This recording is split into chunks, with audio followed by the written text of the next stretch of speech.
అమృత ఆయుర్వేద సిద్ధ హాస్పిటల్లో స్త్రీలలో ప్రధానంగా ఉండే సమస్యలైన పీరియడ్స్ సక్రమంగా రాకపోవటం, సంతానం లేకపోవటం, fibroids, vaginal infection, white discharge వంటి పర్సనల్ ప్రాబ్లమ్సే కాకుండా పురుషుల్లో ప్రధాన లైంగిక సమస్యలైన ఎరాక్టికల్ డిస్ఫంక్షన్, ప్రీమెచ్యూర్ ఎజాకులేషన్, సంతానానికి కావలసిన స్పెర్మ్ కౌంట్ పెరగడానికి మరియు నరాల బలహీనత వంటి సమస్యలకు శరీరానికి హాని కలగకుండా నేచురల్ ఆయుర్వేదిక్ ట్రీట్మెంట్ ఇవ్వబడును. మా బ్రాంచ్లు హైదరాబాద్, విశాఖపట్నం, నెల్లూరు. దూర ప్రాంతాల్లో ఉన్నవారికి ఆన్లైన్ కన్సల్టేషన్ సౌకర్యం ఉంది. మెడిసిన్స్ కొరియర్ ద్వారా పంపించబడును. Phone number 9154191959, 9154191969.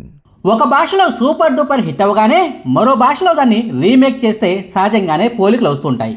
ఏ హీరో బాగా నటించాడు, ఏ లాంగ్వేజ్లో సినిమా బాగుంది, రీమేక్ చేసి చెడగొట్టారా లేక ఒరిజినల్ కంటే రీమేకే బాగుందా అన్న డిస్కషన్లు జరగడం సాధారణమే.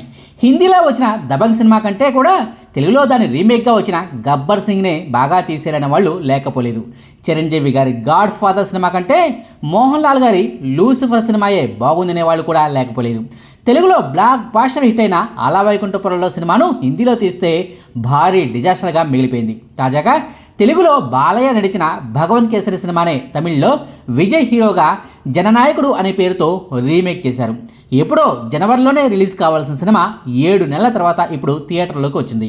అసలు బాలయ్య భగవంత్ కేసరి సినిమాలో ఉన్నదేంటి, విజయ్ హీరోగా వచ్చిన జననాయకుడు సినిమాలో వాళ్ళు తీసిందేంటి, ఈ రెండు సినిమాల్లో ఏ సినిమా బెస్ట్, బాలయ్య యాక్టింగ్ బాగుందా, విజయ్ యాక్టింగ్ బాగుందా, బాలయ్య సినిమాలో హైలైట్గా నిలిచిన సీన్లు విజయ్ సినిమాలో ఎలా ఉన్నాయన్న వివరాలను ఈ వీడియోలో క్లియర్గా చెప్పుకుందాం. ముందుగా బాలయ్య సినిమాలో ఉన్నదేంటి, విజయ్ సినిమాలో వాళ్ళు తీసిందేంటి అన్న వివరాలను చెప్పుకుందాం. భగవంత్ కేసరి సినిమాలోని చాలా సీన్లను విజయ్ సినిమాలో మక్కీగా దించేశారు. లొకేషన్లను కూడా యాజ్ ఇట్ ఈజ్గా వాడేశారు. కెమెరా యాంగిల్స్ నుంచి మొదలుపెడితే డైలాగుల వరకు ప్రతిదీ కూడా యాజ్ ఇట్ ఈజ్గా వాడేశారు. హీరోకు కూతురు కాని కూతురికి మధ్య వచ్చే సీన్లను, డైలాగులను, వాళ్ళ మధ్య వచ్చే సెంటిమెంటల్ ట్రాకులనే యాజ్ ఇట్ ఈజ్గా వాడేశారు. కానీ విలన్ ట్రాక్ను మాత్రం పూర్తిగా మార్చేశారు. బాలయ్య సినిమాలో విలన్ ఓ బడా పారిశ్రామికవేత్త, ప్రభుత్వాలను సైతం శాసించే శక్తి ఉన్న బిజినెస్ మ్యాన్. కానీ విజయ్ సినిమాలో మాత్రం ఓ మాజీ ఐపీఎస్ అధికారి విలన్గా ఉంటాడు. ఉద్యోగ జీవితంపై విరక్తి కలిగి ఓ రెబల్గా మారిన వ్యక్తి. డబ్బుతో, తెలివితో, టెక్నాలజీతో, కుట్రలు కుతంత్రాలతో ప్రభుత్వాలను పొడగొట్టి ఈ దేశాన్నే తన గుప్పెట్లో పెట్టుకొని నియంతలా పరిపాలించాలని పరితపించే వ్యక్తి. రెండు సినిమాల్లోని విలన్ ట్రాకులు పూర్తిగా వేరువేరు. దానికి తగ్గట్టుగానే విలన్కు హీరోకు మధ్య వచ్చే సీన్లలో సెకండ్ హాఫ్లో మార్పులు చేశారు. ఇక సెకండ్ హాఫ్లో వచ్చే ఒక ఫ్లాష్ బ్యాక్ సీన్ను కూడా స్వల్పంగా మార్చేశారు. భగవంత్ కేసరి సినిమాలో రాజకీయాలు అస్సలు ఉండవు. ఈ జననాయకుడు సినిమాలో మాత్రం సెకండ్ హాఫ్ అంతా కూడా పాలిటిక్సే. భగవంత్ కేసరి సినిమాలోని సోల్ మిస్ అవ్వకుండా ఆ సినిమాలో ఉన్న అనవసర సీన్లను కట్ చేసి విలన్ ట్రాక్ను పూర్తిగా మార్చేసి రాజకీయ బ్యాక్డ్రాప్లో సెకండ్ హాఫ్ను నడిపిస్తే అది కాస్త జననాయకుడు సినిమా అవుతుందన్నమాట. ఇవి జననాయకుడు సినిమాలో వాళ్ళు చేసిన మార్పులు. ఈ మార్పులు చేర్పుల గురించి పక్కన పెడితే భగవంత్ కేసరి సినిమాలో హైలైట్గా నిలిచిన సీన్లను జననాయకుడు సినిమాలో ఎలా తీశారు, ఏ సినిమాలో సీన్లు బాగున్నాయన్న వివరాల్లోకి వెళ్ళిపోదాం. భగవంత్ కేసరి సినిమాలో మొట్టమొదటి highlight scene introduction fight scene. రెండు సినిమాల్లోనూ జైల్లోనే ఎంట్రీ సీన్ ఉంటుంది. విలన్లు కొంతమంది కావాలని జైలుకు రావడం, ఓ పారిశ్రామికవేత్తను చంపేందుకు ప్లాన్ చేయడం, దాన్ని హీరో అడ్డుకోవడం అన్నది ఫైట్ ట్రాక్. అయితే ఈ రెండు సినిమాల్లోనూ బాలయ్య భగవంత్ కేసరి సినిమాలోని ఇంట్రడక్షన్ ఫైట్ సీక్వెన్స్లోనే ఇంటెన్సిటీ కాస్త ఎక్కువగా ఉంటుంది. మాస్ డోస్ కనిపిస్తూనే కామెడీ కూడా పండుతుంది. నీకంటి చూపుల్లోకి నా ప్రాణం చేరిందే ఏమాయ చేసేవే అంటూ లెజెండ్ సినిమాలోని తన పాటనే ఈ సినిమాలోనూ పాడుతూ ఎట్లా పాడారంటూ రివ్యూ అడిగి మరీ తన మీద తానే సెటైర్లు వేసుకుంటాడు బాలయ్య. జననాయకుడు సినిమాలోని ఇంట్రడక్షన్ ఫైట్ బాగానే ఉంటుందిలే, కానీ భగవంత్ కేసరి సినిమా రేంజ్లో తీయలేదన్నది వాస్తవం. హడావిడిగా ఆ ఫైట్ సీక్వెన్స్ను ముగించి చేసినట్టుగా ఉంటుంది. ఇక్కడ బిజినెస్ మ్యాన్తో కుదిరిన పరిచయంతో సెకండ్ హాఫ్లో భగవంత్ కేసరి సినిమాలో ఓ హైలైట్ సీన్ పెట్టారు. ఓ టన్నెల్ వద్ద బాలయ్య సెంట్రల్ మినిస్టర్కు మధ్య డిస్కషన్ సీన్ ఉంటుంది. ఆ సీన్లో ఓ డైలాగ్ ఉంటుంది. మన నుంచి ఆడియన్స్ ఇంకాస్త ఎక్కువ సౌండ్ను ఎక్స్పెక్ట్ చేస్తారంటూ మెషిన్ గన్స్ను పక్కకు నెట్టేసి మరీ గ్యాస్ సిలిండర్లని పేల్చేస్తాడు బాలయ్య. భగవంత్ కేసరి ఆ సీన్ చాలా బాగుంటుంది, కానీ ఇప్పుడు సినిమాలో అసలు ఆ సీన్ మొత్తాన్నే లేపేశారు. జైల్లో కాపాడిన వ్యక్తినేమో ఓ టీవీ ఛానల్కు అధినేతగా చేసి వేరే రకంగా ఆ సినిమాలో వాడుకుంటారు. ఇక భగవంత్ కేసరి సినిమాలో రెండో హైలైట్ సీన్ ఒక రాజకీయ నాయకుడి ఇంటికే వెళ్ళి వార్నింగ్ ఇచ్చే సీన్. ఆ ముచ్చట గురించి విన్నోడు చెప్తే కథ అవుతుంది, చూసినోడు చెప్తే చరిత్ర అవుతుంది, గదే నా లెక్క చేసినోడే చెబితే అంటూ బాలయ్య చెప్పే ఒక్కో డైలాగ్ మాస్ పల్స్ను ఈటెక్కిస్తుంది. ఏ సంబంధమో లేని చిన్న పోరాడి కోసమే ఇంత చేసిన పానం లెక్క పెంచుకున్న బిడ్డ సారు ఆ బిడ్డ జోలికి ఎవరైనా వస్తే ఇడుస్తానా అంటూ బేస్ వాయిస్తో బాలయ్య చెప్పే డైలాగ్స్కు అయితే ఎన్ని ఈలలు వేసినా తక్కువే. బాలయ్య ఆ డైలాగ్ను చెప్తున్నప్పుడు బ్యాక్గ్రౌండ్లో వచ్చే సీన్లు, తమను కొట్టిన బీజియం, బాలయ్య లుక్స్, కంటి చూపుతోనే బెదిరించే వైనం అన్నీ కూడా సినీ ప్రియులకు కిక్కిస్తాయి. అయితే అదిరిపోయే రేంజ్లో ఉన్న ఆ సీన్ను మొత్తానికి జననాయకుడు సినిమాలో లేపేశారు. ఆ ట్రాక్ పూర్తిగా తీసేశారు. కానీ అచ్చం అదే తరహా సీన్ను ఫ్లాష్ బ్యాక్లో ప్రకాష్ రాజ్ ఇంట్లోనే ఒకటి పెట్టారు. అది కూడా పర్లేదులే, కానీ భగవంత్ కేసరి సినిమాలో ఉన్న సీన్ను మాత్రం మ్యాచ్ చేయలేకపోయిందన్నది వాస్తవం.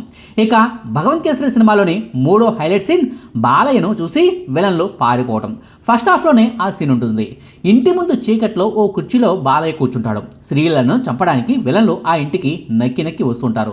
సడన్గా ఓ మెరుపు మెరుస్తుంది. మెరుపు వెలుగుల్లో బాలయ్యను చూసి ఓ విలన్ భయపడిపోతాడు.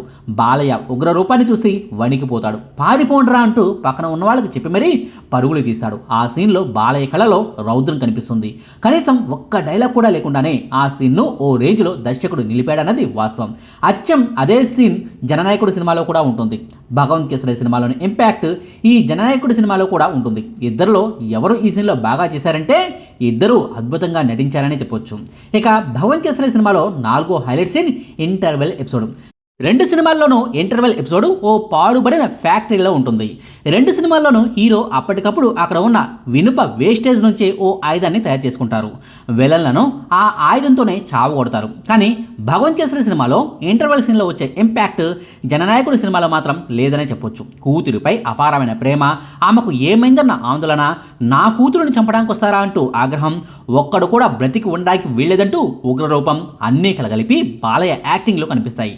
ఆ సీన్లో బాలయ్య చెప్పే డైలాగ్స్లో కూడా ఇంపాక్ట్ ఎక్కువగా ఉంటుంది. శ్రీలీల యాక్టింగ్ కూడా బాగుంటుంది. వాళ్ళిద్దరి మధ్య ఉండే ఎమోషనల్ కనెక్టివిటీ అనేది ఇంటర్వెల్ సీన్ను హైలైట్గా నిలిపింది. అయితే అదే తరహా సీన్ను జననాయకుడు సినిమాలో చూపించారులే, కానీ భగవంత్ కేసరి సినిమా రేంజ్లో అయితే ఆ సీన్ పండలేదు. బాలయ్యకు శ్రీలీలకు మధ్య ఎమోషనల్ బాండింగ్ వర్కౌట్ అయినట్టుగా జననాయకుడు సినిమాలో తండ్రి కూతుళ్ళ మధ్య వచ్చే సీన్లు వర్కౌట్ కాకపోవడం కూడా ఓ కారణం కావచ్చు. బాలయ్య డైలాగ్ డెలివరీకి భిన్నంగా విజయ్ డైలాగ్ డెలివరీ ఉండడం కూడా ఓ కారణం కావచ్చు. ఇక భగవంత్ కేసరి సినిమాలో ఐదో highlight scene good touch bad touch గురించి బాలయ్య వివరంగా చెప్పే సీన్. మీ ఒంటి మీద 3 జాగాల్లో చేయి వేసుడు చాలా తప్పు, ఆడ ఎవడు చేయి వేసినా ఉరుక్కుంటూ వెళ్ళి అమ్మకు చెప్పాలి అంటూ బాలయ్య ఎమోషనల్గా చెప్పే ఒక్కో డైలాగ్ మనసులను గట్టిపడేస్తుంది. ప్రేక్షకుల నుంచి చప్పట్లు వినిపిస్తాయి. అయితే ఇదే సీన్ను యాజ్టీజ్గా జననాయకుడు సినిమాలను వాడారు. కానీ బాలయ్య ఎమోషనల్గా చెప్పినంత రేంజ్లో విజయ్ సినిమాలో ఆ సీన్లు లేవన్నది వాస్తవం. అందులోనూ డైలాగ్స్లో కూడా కాస్త తేడాలు ఉన్నాయి. ఈ 3 జాగాల్లో చేయి వేసేది మీతో ఆడుకునే దోస్తైనా, పాఠాలు చెప్పే మాస్టర్ అయినా, పక్కింటి అంకులైనా, ఇంట్లో తాత అయినా, మామైనా, అన్నైనా, తమ్ముడైనా అని చెప్తూనే కాస్తంత గ్యాప్ ఇచ్చి మరింత ఎమోషనల్గా ఆఖరికి వాడు కన్న తండ్రైనా అమ్మకు చెప్పాలి అంటూ బాలయ్య డైలాగ్ ఉంటుంది. అయితే జననాయకుడు సినిమాలో మాత్రం ఆ డైలాగ్లో కన్న తండ్రైనా అనే లాస్ట్ సెంటెన్స్ను ఎందుకో తీసేశారు. తెలంగాణ యాసలో బాలయ్య చెప్పే ఆ డైలాగ్కు జననాయకుడు సినిమాలో విజయ్ చెప్పే డైలాగ్కు ఎమోషనల్ డెప్త్లో తేడా ఉండటం వల్లనే ఈ సీన్ ఈ సినిమాలో తేలిపోయిందన్నది వాస్తవం. ఇక భగవంత్ కేసరి సినిమాలో హైలైట్గా నిలిచే scene climax fight. Balayya Sreeleela కలిసి చేసే ఫైట్ సీక్వెన్స్ ఉంటుంది కదా, అది సినిమా మొత్తానికే హైలైట్గా ఉంటుంది. బాలయ్య వంటి స్టార్ హీరో సినిమాలో హీరోకు కాకుండా మరో ముఖ్యమైన అమ్మాయి పాత్రకు ఫైట్లో ప్రియారిటీ ఇవ్వడం అనేది తెలుగు సినిమాల్లో చాలా అరుదు. అక్కడ హీరోయిజం కోసం బాలయ్య చూడలేదు, కథకు మాత్రమే ప్రియారిటీ ఇచ్చాడు.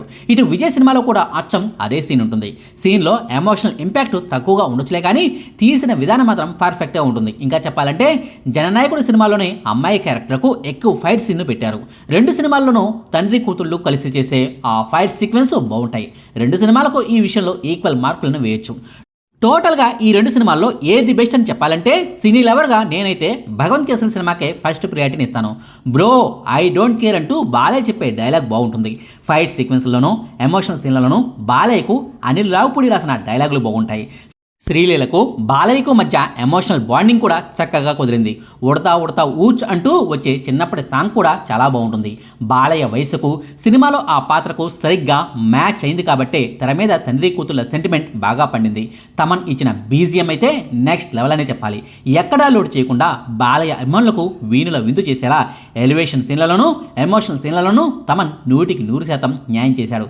ఇక జననాయకుడు సినిమాలో విజయ్కు డైలాగులు వీక్గా ఉంటాయి. రైటింగ్ పరంగా రెండు సినిమాలకు చాలా తేడా ఉంటుంది. తండ్రి కూతుల మధ్య బాండింగ్ సీన్లు సరిగా వర్కౌట్ అవ్వలేదు. విజయ్ యాక్టింగ్ విషయంలో వంక పెట్టలేమిలే కానీ ఆయన మార్క్ యాక్టింగ్తో సినిమా భారాన్ని మోసినప్పటికీ తెలుగు వాళ్ళకు మాత్రం భగవంత్ కేసరి సినిమాయే బెస్ట్గా ఉంటుందన్నది నిజం. ఇదండి రెండు సినిమాల్లో ఏది బెస్ట్, విజయ్ సినిమాలో వాళ్ళు చేసిన మార్పులేంటి అన్న అంశాలకు సంబంధించిన సమాచారం. మీకు ఈ వీడియో నచ్చితే లైక్ చేయండి, షేర్ చేయండి. మరిన్ని ఆసక్తికరమైన వీడియోల కోసం మా కొత్త ముచ్చట ఛానల్ను సబ్స్క్రైబ్ చేయడం మాత్రం మర్చిపోకండి. Thank you.